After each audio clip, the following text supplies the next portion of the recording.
नमस्कार दोस्तों, स्वागत है आपके अपने YouTube चैनल आइडियल अड्डा में। दोस्तों, आज के वीडियो में हम लोग लुसेंट समान ज्ञान का पेज व पेज अध्ययन करेंगे। यदि आप किसी भी एग्जाम की तैयारी कर रहे हैं तो वीडियो शुरू से लास्ट तक जरूर देखें। यह बुक सभी एग्जाम के लिए बहुत ही ज़्यादा उपयोगी है। तो चलिए दोस्तों, स्टार्ट करते हैं। आज का हमारा टॉपिक है मौर्य साम्राज्य। मौर्य वंश का संस्थापक चंद्रगुप्त मौर्य का जन्म 345 ईसा पूर्व में हुआ था। जस्टिन ने चंद्रगुप्त मौर्य को सेंडोकोटस कहा है, जिसकी पहचान विलियम जोन्स ने चंद्रगुप्त मौर्य से किया है। विशाख दत्त कृत मुद्रा राक्षस में चंद्रगुप्त मौर्य के लिए ब्रिसल का अर्थ होता है आश्चर्य। निम्न कुल में उत्पन्न शब्द का प्रयोग किया गया है। घनानंद को हराने में चाणक्य का अन्य नाम था कौटिल्य। विष्णुगुप्त ने चंद्रगुप्त मौर्य की मदद की थी, जो बाद में चंद्रगुप्त मौर्य का प्रधानमंत्री बना। इसके द्वारा लिखित पुस्तक है अर्थशास्त्र। चाणक्य द्वारा लिखित पुस्तक है अर्थशास्त्र, जिसका संबंध किससे है? राजनीति से है।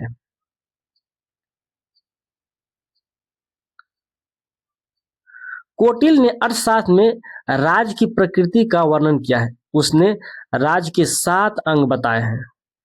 कौटिल्य ने अर्थशास्त्र में राज की प्रकृति का वर्णन किया है। उसने राज्य के 7 अंग बताए हैं। ये अंग है स्वामी, अमात्य, जनपद, दुर्ग, कोष, दंड या सेना और मित्र। इसे ही सप्तांग कहा जाता है। कौटिल्य ने अर्थशास्त्र में जो है राज की प्रकृति का वर्णन किया है। उसने राज के 7 अंग बताए हैं और इसी 7 अंग को सप्तांग कहा जाता है। चंद्रगुप्त मगध की राजगद्दी पर 322 ईसा पूर्व में बैठा था। चंद्रगुप्त जैन धर्म का अनुयायी था। चंद्रगुप्त ने अपना अंतिम समय कर्नाटक के श्रवणबेलगोला नामक स्थान पर बिताया और चंद्रगुप्त ने 305 ईसा पूर्व में सेल्यूकस निकेटर को हराया। क्वेश्चन पूछा जाएगा, चंद्रगुप्त ने सेल्यूकस निकेटर को कब हराया? तो 305 ईसा पूर्व में हराया। सेल्यूकस निकेटर ने अपनी पुत्री कार्नेलिया, सेल्यूकस निकेटर की पुत्री का क्या नाम था? कार्नेलिया। तो सेल्यूकस निकेटर ने अपनी पुत्री कार्नेलिया की शादी चंद्रगुप्त मौर्य के साथ कर दी और युद्ध की संधि शर्तों के अनुसार 4 प्रांत दिया। काबुल, कंधार, हेरात, मकरान चंद्रगुप्त को दिया। चंद्रगुप्त मौर्य ने जैनी गुरु भद्रबाहु से जैन धर्म की दीक्षा लिया था। चंद्रगुप्त ने किससे जैन धर्म का दीक्षा लिया था? तो जैन का गुरु था भद्रबाहु। भद्रबाहु से जो है इसने जैन धर्म की दीक्षा लिया था।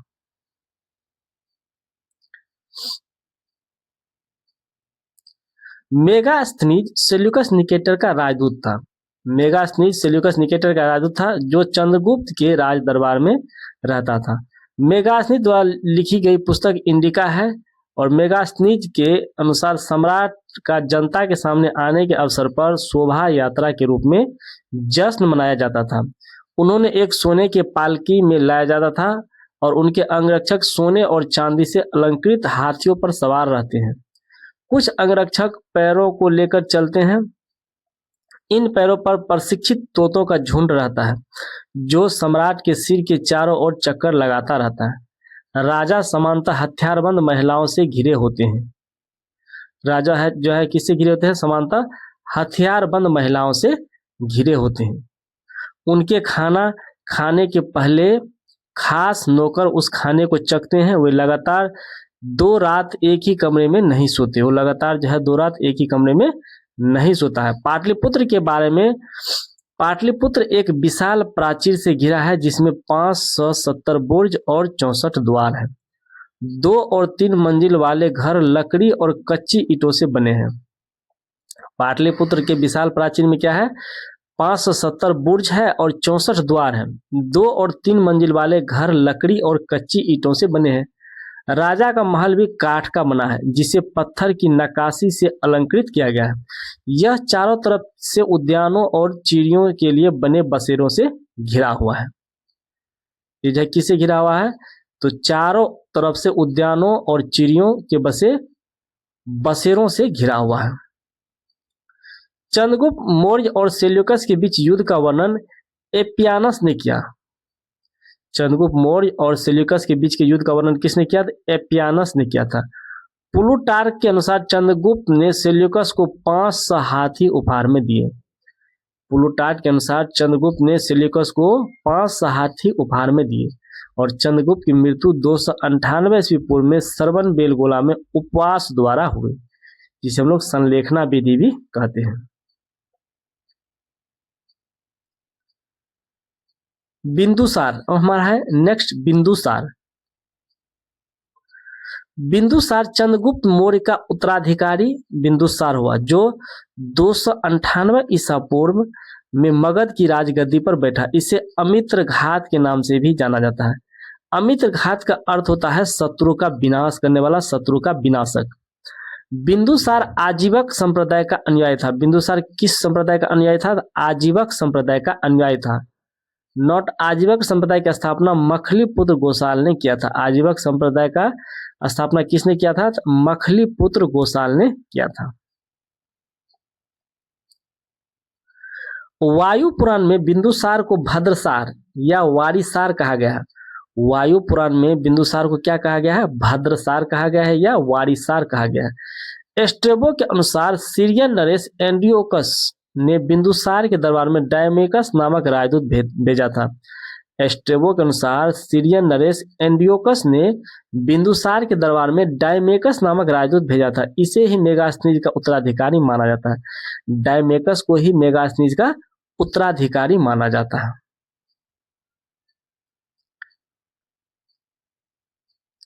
जैन ग्रंथों में बिंदुसार को सिंहसेन कहा गया। जैन ग्रंथों में बिंदुसार को क्या कहा गया है?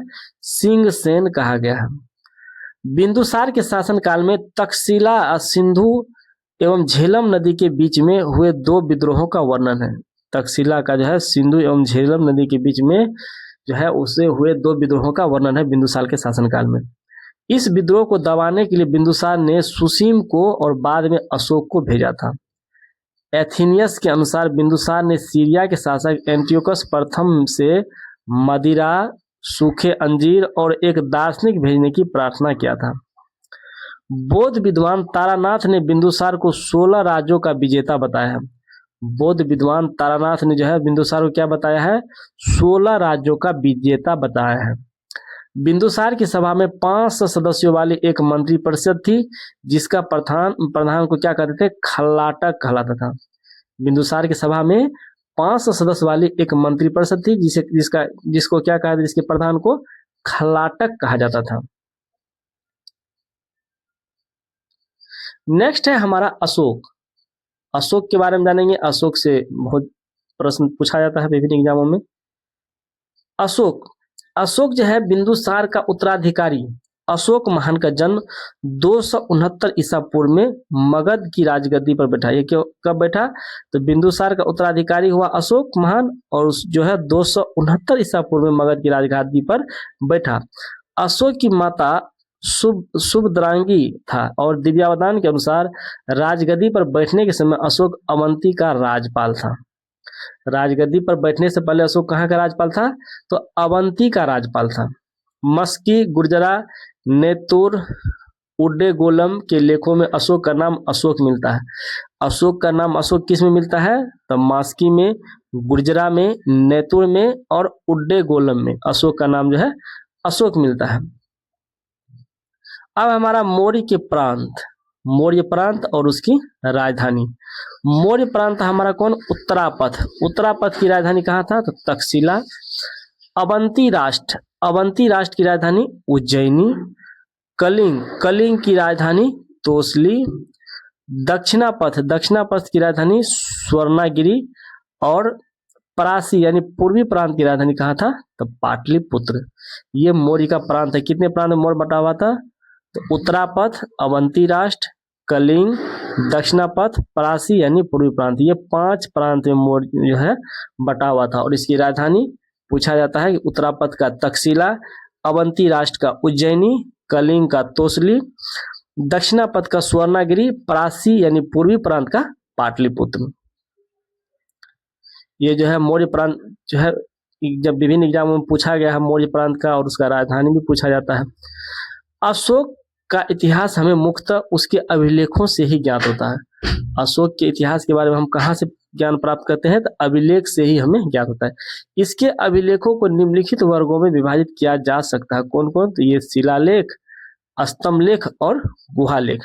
अशोक के अभिलेखों को 3 भागों में विभाजित किया जा सकता है, शिलालेख में, स्तंभ लेख में और गुहा लेख में। डी.आर. भंडाकर जैसे इतिहासकार ने अभिलेखों के आधार पर ही अशोक का इतिहास लिखने का प्रयास किया। डी.आर. भंडाकर ने जो है अभिलेख के आधार पर ही अशोक का इतिहास लिखा कि अशोक का इतिहास क्या रहा, किस प्रकार से अशोक ने शासन किया, उस शासन के बारे में वर्णन डी.आर. भंडाकर ने अभिलेख के आधार पर ही किया। अब है हमारा कर्नाटक। कर्नाटक के कलाबुर्गी जिले से चित्तापुर तालक कनगनहल्ली से प्राप्त उदारदार मूर्ति शिल्प यानी रिलीफ कल्चरल शिलालेख में अशोक के प्रस्तर रूप चित्र के साथ रानियों अशोक यानी राजा अशोक उल्लेखित है। किससे है?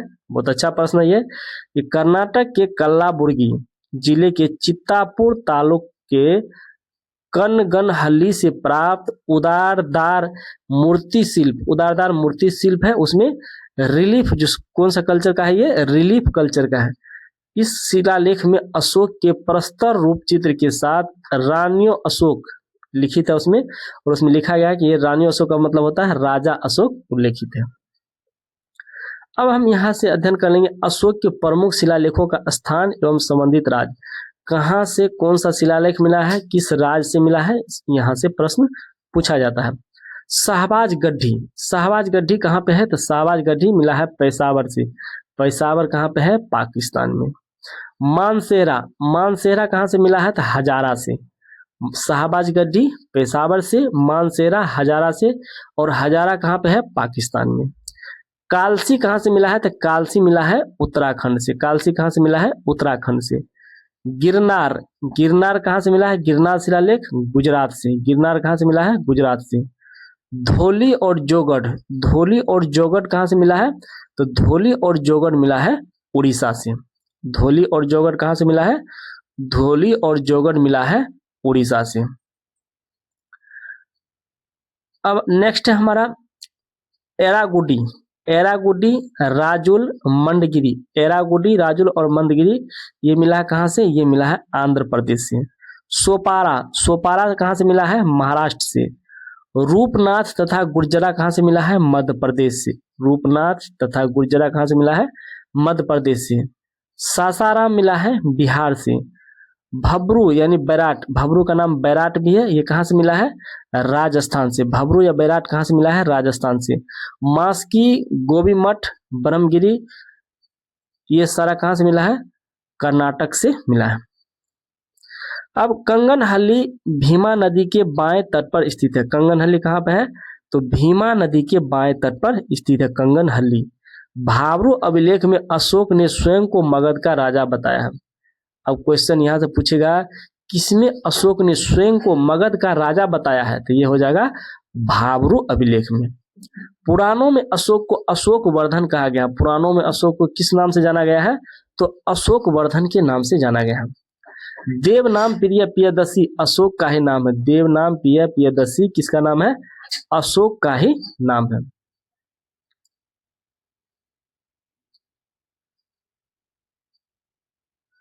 अशोक ने अपने अभिषेक के 8वें वर्ष बाद लगभग 261 ईसा पूर्व में कलिंग पर आक्रमण किया और कलिंग की राजधानी तोसली पर अधिकार कर लिया।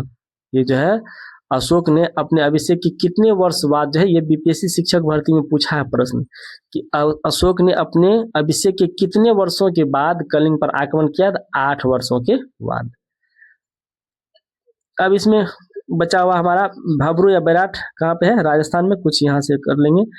मास्की, गोबी मठ, ब्रह्मगिरी, सिद्धपुर, जंटी ग्रामनेश्वर, कनगनहल्ली, पालकी गुड्डू, ये कहाँ से मिला है? ये कर्नाटक से मिला है।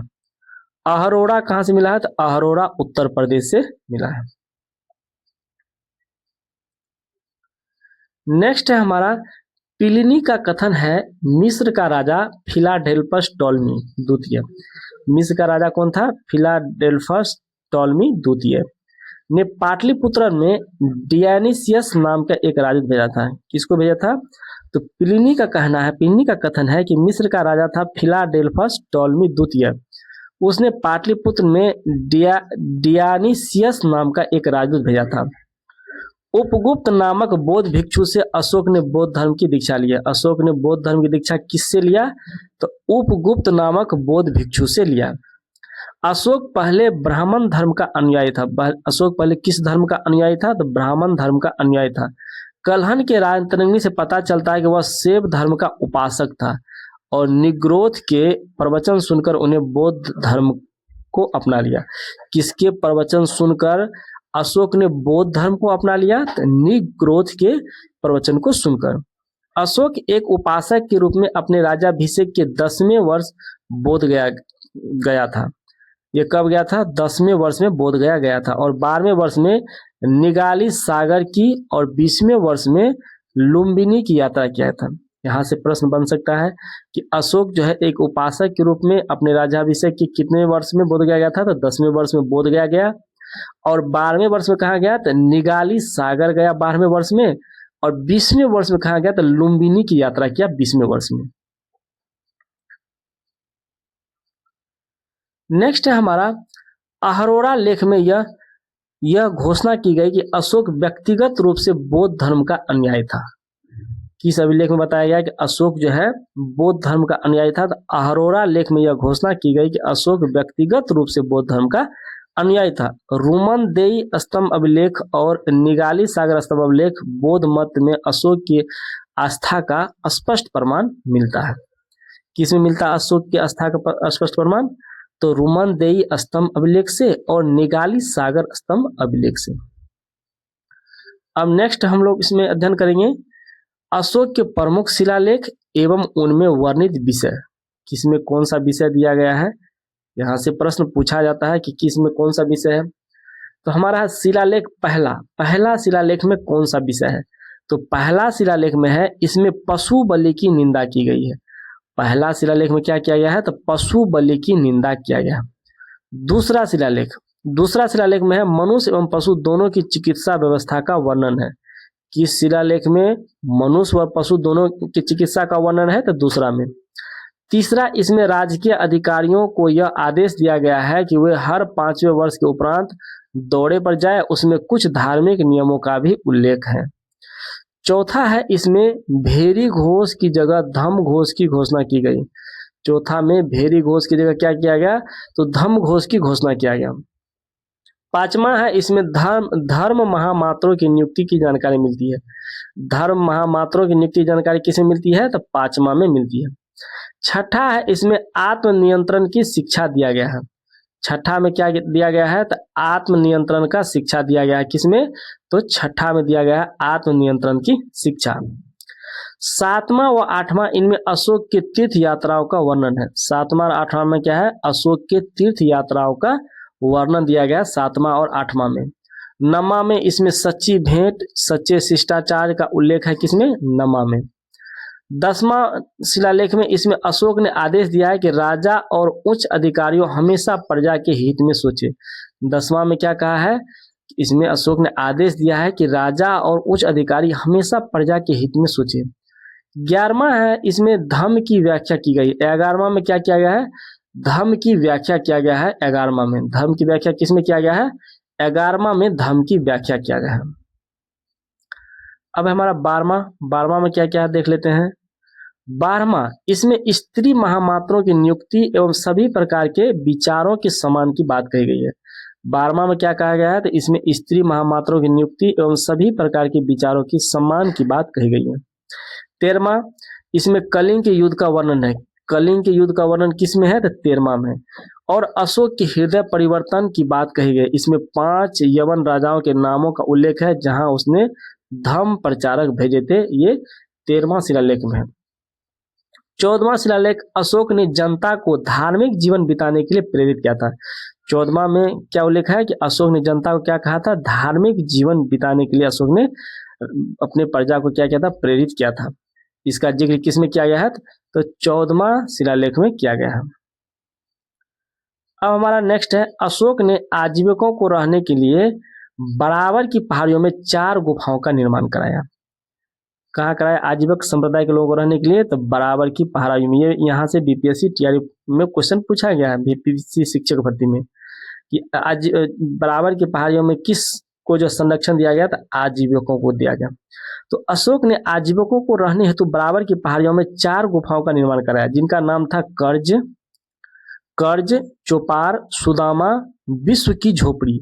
ये 4 गुफा का नाम क्या था? कर्ज, चौपार, सुदामा तथा विश्व की झोपड़ी। अशोक के पुत्र दशरथ ने आजीविकों का नागार्जुन गुफा प्रदान किया था। अशोक का पुत्र हुआ, उसका नाम था पुत्र का दशरथ, उसने आजीविकों के लिए नागार्जुन गुफा प्रदान किया था। अशोक के 7वें स्तंभलेख में आजीविकों का उल्लेख किया गया और महामात्रों को आजीविकों के हितों का ध्यान रखने के लिए कहा गया है। अशोक के जो है 7वें स्तंभलेख में क्या किया गया है?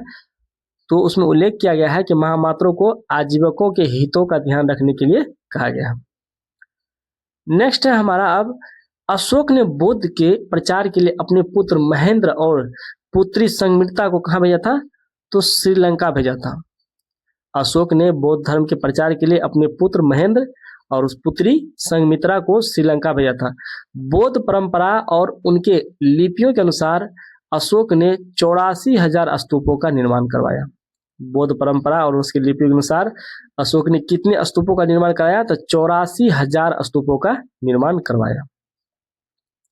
अब हम लोग यहाँ देख लेते हैं अर्थशास्त्र में वर्णित तीर्थ। अर्थशास्त्र में वर्णित कौन कौन तीर्थ है उसके बारे में जान लेंगे। पहला है हमारा मंत्री। मंत्री कौन होते थे? मंत्री ये प्रधानमंत्री। पुरोहित कौन होते थे? धर्म एवं दान विभाग का प्रधान को पुरोहित कहा था। मंत्री किसको? तो प्रधानमंत्री को मंत्री, जो कि कौन थे? विष्णुगुप्त, कौटिल्य, इसे चाणक्य कहते हैं। पुरोहित थे धर्म एवं दान विभाग का प्रधान। सेनापति सैन्य विभाग का प्रधान को सेनापति कहते थे। युवराज, राजा के पुत्र को युवराज। द्वारिक राजकीय द्वार के रक्षक को द्वारिक कहा जाता था। राजा के द्वार का जो रक्षा करता था उसको क्या कहा जाता था? द्वारिक कहा जाता था। अंतर्वेदिक अंतःपुर का अध्यक्ष, जो राजा के अंदर के महल का जो अध्यक्ष होता था उसको क्या कहते हैं? अंतःपुर का अध्यक्ष, उसको कहते थे अंतर्वेदिक। उसका क्या नाम था? अंतर्वेदिक नाम था। उसके बाद है समाहर्ता। समाहर्ता क्या था? समाहर्ता था आय का संग्रह करने वाला। समाहर्ता कौन था? आय का संग्रह करने वाला को समाहर्ता कहा जाता था। सन्निधाता प्रश्न बीपीएससी शिक्षक भर्ती में पूछा गया। सन्निधाता था राजकीय कोषाध्यक्ष सन्निधाता। प्रशास्ता कौन था? कारागार का अध्यक्ष प्रशास्ता। प्रदेष्टि था कमिश्नर प्रदेष्टि। पोर था पोर, नगर का कोतवाल को पोर कहते थे। नगर की कोतवाल को क्या कहते थे? पोर कहते थे। व्यवहारिक प्रमुख न्यायाधीश, व्यवहारिक कौन होता था? प्रमुख न्यायाधीश को व्यवहारिक कहा जाता था। नायक होते थे नगर रक्षा का अध्यक्ष को नायक कहा जाता था। नगर का जो है रक्षा करने वाला को क्या कहा जाता था? नायक कहा जाता था। नगर की रक्षा करने वाला को क्या कहा जाता था? नायक कहा जाता था। कर्मांतिक उद्योगों एवं कारखानों के अध्यक्ष को कर्मांतिक कहते थे। उद्योगों एवं कारखानों के अध्यक्ष को क्या कहते थे? कर्मांतिक कहते थे। मंत्री परिषद, अध्यक्ष को मंत्री परिषद कहा जाता था। दंडपाल, सेना का सामान एकत्र करने वाला को दंडपाल। सेना का सामान एकत्र करने वाला को क्या कहते थे? दंडपाल। दुर्गपाल, दुर्ग की रक्षा करने वाला को दुर्गपाल। अंतपाल, सीमावर्ती दुर्गों के रक्षक को क्या कहते थे? अंतपाल कहा जाता था। ये थे हमारे जो प्रमुख इसके समय में अर्थशास्त्र में वर्णित है तीर्थ, उसके बारे में दिया गया है। अब इसमें हमारा भारत में शिलालेख का प्रचलन सर्वप्रथम अशोक ने किया था। भारत में शिलालेख का प्रचलन सबसे पहले किसके समय में हुआ था? तो अशोक के ही समय में हुआ था। अशोक के शिलालेखों में ब्राह्मी, खरोष्टी, ग्रीक एवं आरामाइक लिपि का प्रयोग हुआ है। अशोक के शिलालेख में किस किस लिपि का प्रयोग हुआ है? तो ब्राह्मी का, खरोष्टी का, ग्रीक का, आरामाइक लिपि का प्रयोग हुआ है। यहाँ से प्रश्न पूछा जाएगा अशोक के शिलालेख में किस किस लिपि का प्रयोग हुआ है? तो ब्राह्मी, खरोष्टी, ग्रीक और आरामाइक। ग्रीक एवं आरामाइक लिपि का अभिलेख अफगानिस्तान से। ग्रीक एवं आरामाइक कहाँ से मिला है? तो ग्रीक एवं आरामाइक मिला है अफगानिस्तान से। खरोष्टी लिपि का अभिलेख मिला है शाहबाज गढ़ी और मानसेरा, पाकिस्तान के पेशावर के निकट उत्तर पश्चिम में है ये। मानसेरा और शाहबाज गढ़ी मिला है वहां से। और शेष भारत से ब्राह्मी लिपि का अभिलेख मिलता है। शेष कहाँ मिला है? सारा भारत में ही मिला है। अब हम लोग यहाँ जानेंगे खरोष्टी लिपि किधर से किधर लिखा जाता था। खरोष्टी लिपि, तो खरोष्टी लिपि दाईं से बाईं ओर लिखी जाती थी। खरोष्टी लिपि किधर से किधर लिखी जाती थी? खरोष्टी लिपि दाईं से बाईं ओर लिखी जाती थी। अशोक के अभिलेखों को 3 भागों में बांटा जा सकता है। कौन कौन भाग? तो शिलालेख, स्तंभलेख और गुहालेख। शिलालेख, स्तंभलेख और गुहालेख। अशोक के शिलालेख की खोज 1750 ईस्वी में पाद्रेटी फैनथेलर ने किया था। अशोक के शिलालेख की खोज किसने किया था? तो 1750 ईस्वी में पाद्रेटी फैनथेलर ने किया था। इसकी संख्या कितना है? 14 है। अशोक की शिलालेख की संख्या टोटल 14 है। अशोक के अभिलेख पढ़ने में सबसे पहली सफलता 1837 ईस्वी में जेम्स प्रिंसेप को हुआ था। अशोक के स्तंभ लेखों की संख्या कितना है? तो स्तंभ लेख की संख्या 7 है। और शिला अभिलेख की संख्या कितना है? तो टोटल शिलालेख की संख्या टोटल 14 और स्तंभ लेख की संख्या टोटल 7 है, जो केवल ब्राह्मी लिपि में ही लिखा गया। स्तंभ लेख केवल ब्राह्मी लिपि में ही लिखा गया। यह 6 अलग अलग स्थानों से प्राप्त हुआ है। नेक्स्ट है हमारा इसका प्रयाग स्तंभ लेख। प्रयाग स्तंभ लेख कहाँ से मिला? तो प्रयाग स्तंभ लेख यह पहले कौशाम्बी में स्थित था। प्रयाग स्तंभ लेख कहाँ था? तो पहले यह कौशाम्बी में स्थित था। इस स्तंभ लेख को अकबर ने इलाहाबाद के किले में स्थापित किया। प्रयाग स्तंभ लेख को अकबर ने कहाँ स्थापित किया? तो इलाहाबाद में। दिल्ली टोपड़ा, यह स्तंभ लेख फिरोज शाह तुगलक के द्वारा टोपड़ा से दिल्ली लाया गया था। दिल्ली टोपड़ा में। दिल्ली मेरठ, पहले मेरठ में स्थित यह स्तंभ लेख था, फिरोज शाह द्वारा दिल्ली लाया गया। पहले कहाँ था? यह दिल्ली मेरठ में, और बाद में फिरोज शाह द्वारा कहाँ? दिल्ली लाया गया। रामपुरवा, यह स्तंभ लेख चंपारण बिहार में स्थापित है। इसकी खोज 1872 में कार्लायल ने किया था। रामपुरवा की खोज किसने किया था? 1872 में कार्लायल ने किया था। लोरिया अरेराज, लोरिया अरेराज चंपारण बिहार में है। लोरिया अरेराज का भी प्रश्न पूछा गया है कई एग्जाम में। लोरिया नंदनगढ़, लोरिया नंदनगढ़ भी लोरिया अरेराज और लोरिया नंदनगढ़ दोनों कहाँ पे है? चंपारण बिहार में। इस स्तंभ पर मोर का चित्र बना हुआ है। लोरिया नंदनगढ़ में जो स्तंभ है उस पर किसका चिन्ह बना हुआ है? तो मोर का चिन्ह बना हुआ है। नेक्स्ट है हमारा कौशाम्बी अभिलेख को रानी का अभिलेख भी कहा जाता है। कौशाम्बी अभिलेख को और किस नाम से जाना जाता है? तो इसे रानी का अभिलेख भी कहा जाता है। अशोक का 7वां अभिलेख सबसे लंबा है। अशोक का सबसे लंबा अभिलेख कौन है? तो 7वां अभिलेख है। अशोक का सबसे छोटा अभिलेख है रोमनदेई अभिलेख। अशोक का सबसे छोटा स्तंभ लेख कौन है? तो रोमनदेई। इसी में लुम्बिनी के धम्म यात्रा के दौरान अशोक द्वारा भू राजस्व की दर घटाकर 1/8 भाग कर दिया गया और लुम्बिनी ग्राम का धार्मिक कर बलि माफ कर दिया गया। धार्मिक कर जिसको बलि कहते थे, अशोक के समय धार्मिक कर था, उसके बलि कहा था, उसको क्या किया? माफ कर दिया गया लुम्बिनी में। महास्थान बांग्लादेश से प्राप्त शाहगोड़ा का ताम्रपत्र अभिलेख में मौर्य काल में अकाल सूखा जैसे देवी प्रकोप के समय राज्य द्वारा राहत कार्य किए जाने का विवरण मिलता है। महास्थान कहाँ पे है? बांग्लादेश में। वहां से प्राप्त शाहगोड़ा का ताम्रपत्र अभिलेख में मौर्य काल में जो अकाल आया था उसमें सूखा हुआ था जैसी देवी प्रकोप के समय राज्य द्वारा राहत कार्य किए जाने का वर्णन इसमें मिलता है। अब हमारा करा प्रथम शिलालेख में यह घोषणा किया कि सभी मनुष्य मेरे बच्चे हैं। प्रथम शिलालेख में अशोक ने क्या घोषणा किया? कि सभी मनुष्य क्या है? मेरे बच्चे हैं। अशोक शाह एकुना यानी कंधार अभिलेख ग्रीक और अरमाइक भाषाओं में प्राप्त हुआ। अशोक का शाह एकुना यानी कंधार अभिलेख जिसे कहते हैं, ये किस भाषा में निकला है? तो ग्रीक और अरमाइक में। साम्राज्य में मुख्यमंत्री एवं पुरोहित की नियुक्ति के पूर्व इनके चरित्र को काफी जांचा परखा जाता था, जिसे उपधा परीक्षण कहा जाता था। उपधा परीक्षण क्या था? जिसमें साम्राज्य में मुख्यमंत्री और पुरोहित की नियुक्ति के पूर्व उनके चरित्र को काफी जांचा परखा, उसको क्या कहते थे? उपधा परीक्षण। सम्राट की सहायता के लिए एक मंत्री परिषद होती थी जिसमें सदस्यों की संख्या 12, 16 या 20 हुआ करती थी। अर्थशास्त्र में शीर्षस्थ अधिकारी के रूप में तीर्थ का उल्लेख मिलता है जिसे महामात्र कहा जाता है। इसकी संख्या 18 है। महामात्र की संख्या कितना है? 18 है। अर्थशास्त्र में चर जासूस को कहा था। अर्थशास्त्र में जो है चर किसको कहा जाता था? जासूस को। जो जासूसी करने वाला आदमी होता था उसको क्या कहता था? चर कहा जाता था। अशोक के समय मौर्य साम्राज्य में प्रांतों की संख्या 5 थी। अशोक के समय जो है मौर्य साम्राज्य में प्रांतों की संख्या कितना था? 5 था। प्रांतों को चक्र कहा जाता था। प्रांत को किस नाम से जाना जाता था? चक्र के नाम से जाना जाता था। प्रांतों में प्रशासक कुमार या आर्यपुत्र या राष्ट्रिक कहलाते थे। प्रांत के प्रशासक क्या कहलाते थे? कुमार या आर्यपुत्र या राष्ट्रिक कहलाते थे। नेक्स्ट है हमारा प्रांत के विभाजन। प्रांत का जो है विभाजन कितने भागों में हुआ था उसमें जान लेते हैं, किस किस भाग में इसका विभाजन हुआ था।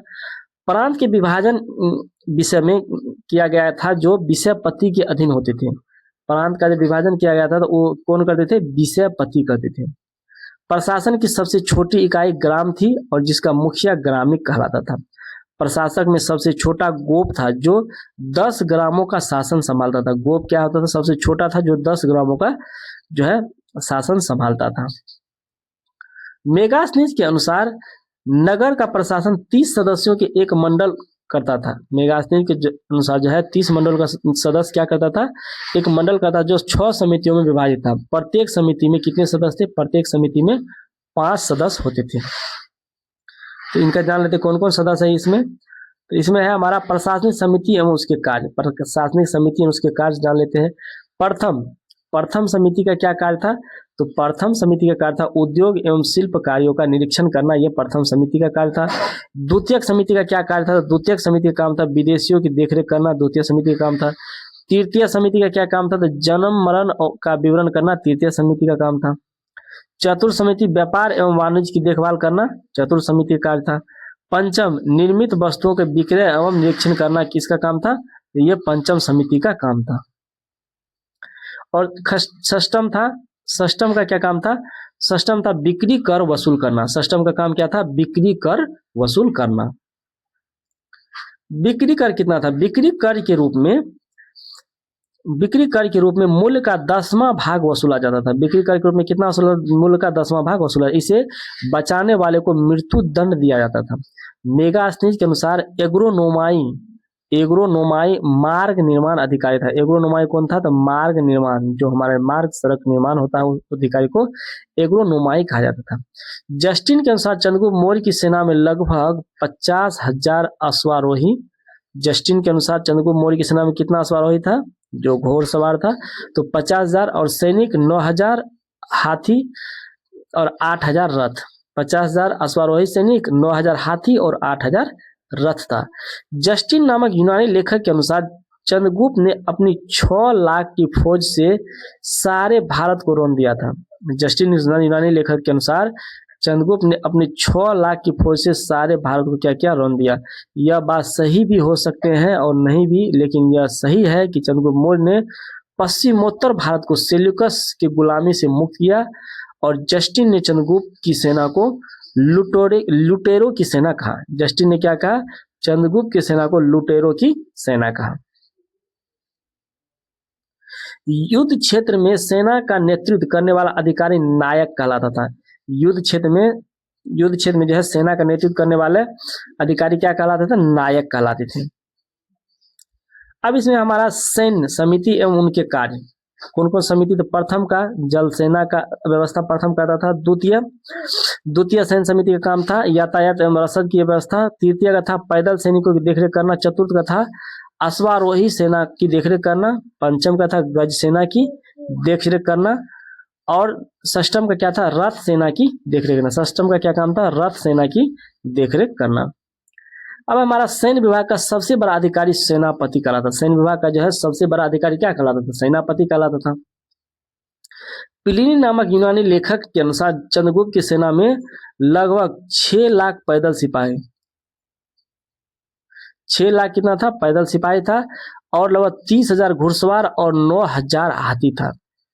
हमारे यूनानी लेखक प्लिनी के अनुसार, प्लिनी जो है यूनानी लेखक है, इसके अनुसार चंद्रगुप्त की सेना में कितना पैदल, तो 6 लाख पैदल सैनिक, 30,000 घुड़सवार और 9,000 क्या था, हाथी था। मेगास्थनीज के अनुसार मौर्य सेना का रखरखाव 5 सदस्यीय 6 समितियां करती थी। मेगास्थनीज के अनुसार जो है मौर्य सेना का रखरखाव कौन करता था, तो 5 समिति और 6 समितियां करती थी। 5 सदस्य था और 6 समिति था, कितना हुआ टोटल, 30। मौर्य प्रशासन में गुप्तचर विभाग महामात्र सर्प नामक अमात्य के अधीन था। अर्थशास्त्र में गुप्तचर को गूढ़ पुरुष कहा गया। अर्थशास्त्र में गुप्तचर को क्या कहा गया है, गूढ़ पुरुष कहा गया है। तथा एक ही स्थान पर रहकर कार्य करने वाले गुप्तचर को संस्था कहा गया। जो एक ही स्थान पर रहकर गुप्तचर का काम करता है उसको संस्था कहते थे। एक स्थान से दूसरे स्थान पर भ्रमण करके कार्य करने वाले गुप्तचर को संचार कहा जाता है। जो एक स्थान से दूसरे स्थान तक जाकर के गुप्तचर का काम करता है उसको संचार, जो एक ही जगह रह करके गुप्तचर का काम करता है उसको संस्था कहा गया। अशोक के समय जनपदीय न्यायालय के न्यायाधीश को राजूक कहा जाता था। अशोक के समय जो है जनपदीय न्यायालय के न्यायाधीश को क्या कहते थे? राजूक कहते थे। सरकारी भूमि को सीता भूमि कहा गया। सरकारी भूमि को क्या कहा जाता था? सीता भूमि। बिना वर्षा के अच्छी खेती होने वाली भूमि को अदेव मातृप कहा जाता था। मौर्य काल में द्रोण अनाज के माप के लिए प्रयोग होता था। मौर्य काल में द्रोण अनाज के माप के लिए प्रयोग होता था। मेगास्टीन ने भारतीय समाज को 7 वर्गों में विभाजित किया। पहला वर्ग है मेगास्टीन ने, यहाँ से प्रश्न बीपीएससी शिक्षक भर्ती में पूछा गया कितने भागों में मेगास्टीन ने भारतीय समाज को बांटा है, मौर्यकालीन समाज को, तो 7 भागों में। पहला भाग है दार्शनिक, किसान, अहीर, कारीगर, सैनिक, निरीक्षक और सभासद। स्वतंत्र वेश्यावृत्ति को अपनाने वाली महिला रूपा जीवा कहलाती थी। जो स्वतंत्र रूप से वेश्यावृत्ति का काम करती थी उसको क्या कहते थे? रूपा जीवा कहलाती थी वो।